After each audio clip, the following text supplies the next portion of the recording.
આજની સૌથી મોટી ખબર સામે આવી છે। ગૃહિણીઓના રસોડાનું બજેટ ખોરવાઈ શકે છે, કેમ કે શાકભાજીના ભાવમાં તો જોરદાર વધારો જોવા મળી રહ્યો છે। ગેસ સિલિન્ડરના ભાવ વધારા બાદ હવે શાકભાજીના ભાવ પણ જનતાને રડાવી રહ્યા છે। શાકભાજી બકાલુના ભાવ આસમાને પહોંચ્યા છે, ત્યારે સામાન્ય માણસની થાળીમાંથી લીલા શાકભાજી ગુમ થઈ ગયા છે। શાકભાજીના ભાવમાં જોરદાર ભાવ વધારો, શાકભાજીના ભાવ વધતા ગૃહિણીઓએ ચિંતા વધી છે।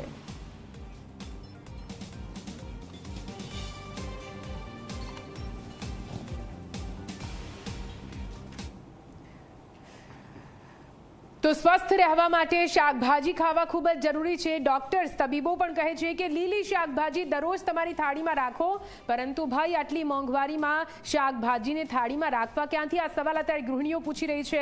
જુઓ, ભાવ જુઓ કેવી રીતે ભાવ વધારો એક મોટી મુશ્કેલી ગૃહિણીઓ માટે બની રહી છે। 120 રૂપિયા કિલો ટિંડોળા મળી રહ્યા છે। હવે 250-500 ટિંડોળાથી કોણ કયા ઘરનું ખાવાનું બનવાનું? 80 રૂપિયા 1 કિલો ભીંડાનો ભાવ છે, સાથે સાથે ગવારનો ભાવ પણ 120 રૂપિયાએ પહોંચ્યો છે। 1 કિલો ડુંગળી પણ અત્યારે 40 રૂપિયા પર પહોંચી છે। બટાકાના ભાવ પણ એ જ રીતે વધી રહ્યા છે। સાથે લીલા મરચાં અને ધાણાની તો વાત જ શું કરવી। આપ જુઓ, પાલક 1 કિલોના ભાવ 60 રૂપિયા પર પહોંચ્યા છે।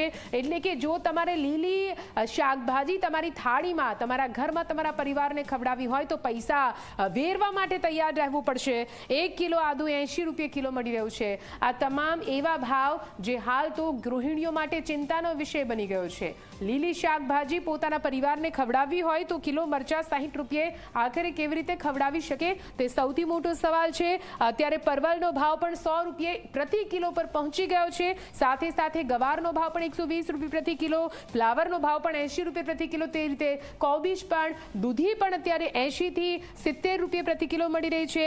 સરગવો, જે ખૂબ જ વિટામિન એ નો એક રીતે સ્ત્રોત કહેવામાં આવે છે, પણ 80 રૂપિયા કિલો આ સરગવો કેવી રીતે ઘરમાં લાવવો તે સવાલ ઉઠે છે। હવે આ વધતા ભાવ વધારા સાથે ગૃહિણીઓની ચિંતા વધી। સરકાર દ્વારા કોઈ એક્શન લેવામાં આવે તો સારું। ઉપર તો શું છે, ગવાર છે, ભીંડા છે, પછી એ પરવર છે, એ 100 ઉપર છે। બાકી તો સાહેબ બધા 100 ને અંદર જ છે। ટમેટા અત્યારે 20 રૂપિયા કિલો થઈ ગયા છે, બટાકા 25 રૂપિયા કિલો થઈ ગયા છે। બધો ભાવ તો નોર્મલ જ છે। અત્યારે લસણ અત્યારે છે 120 રૂપિયા કિલો, 100 રૂપિયા કિલો છે આદુ। ઉનાળામાં શિયાળાની સરખામણીએ શાકભાજી ઓછી આવતી હોય છે અને એના જ કારણે અત્યારે ગૃહિણીઓની ચિંતામાં વધારો થઈ ગયો છે। આ વધારો એટલા માટે છે કારણ કે શાકભાજીના ભાવમાં પણ વધારો જોવા મળી રહ્યો છે। ખાસ કરીને ઉનાળાની વાત કરીએ ત્યારે ગવારની સિઝન હોય છે, ટિંડોળા, ભીંડાની આવક થતી હોય છે, પરંતુ એ જ સમયે આ જે શાકભાજી છે એ 100 થી 120 રૂપિયા કિલો મળી રહી છે। જે ગૃહિણીઓ કે જેઓ અહીં શાકભાજી લેવા આવી રહ્યા છે એમની સાથે પણ વાતચીત કરીશું, એમને પૂછીશું। અચ્છા, આપ જણાવો, તમને એવું લાગે છે શાક મોંઘું છે અત્યારે? અત્યારે બહુ જ મોંઘું છે। એટલે પહેલાં તો આપણે આખા મહિનાનું જે છે 3,000માં આવી જતું હતું, અત્યારે તો 5-6 હજાર ઉપર થઈ જ જાય છે। એટલે થોડું મીડિયમ ભાવ હોવો જોઈએ કે જે બધા પરચેસ કરી શકે।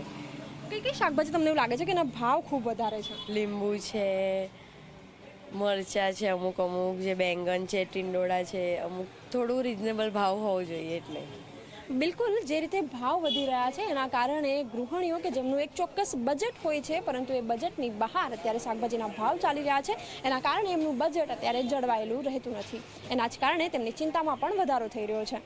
કેમેરામેન તુષાર શાહ સાથે સપના શર્મા, ઝી 24 કલાક, અમદાવાદ।